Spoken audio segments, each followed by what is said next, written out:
people sometimes get a little tripped up looking for reports, and I'll show you why. Welcome to Quickbase Junkie. I help Quickbase builders learn fast to deliver more. If you go into our employees table here and look at reports, I see a number of reports. I'll see all common reports as well as any reports that I own. Now, if somebody else has personal reports, I would not see them here. There are a total of 11 reports, including mine. But if I go into the settings and I look at reports and charts, notice I see 13 reports.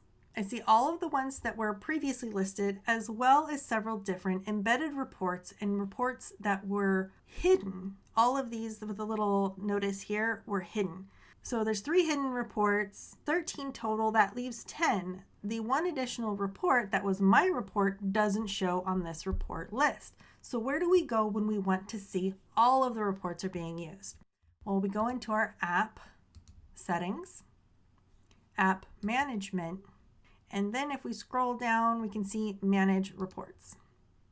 Now that we're looking at all the reports, we will actually see the 10 that were listed as common, the 3 that were hidden, and the individual personal report as well. This one happens to be mine, but if there were other users with other personal reports, I would be able to see them here.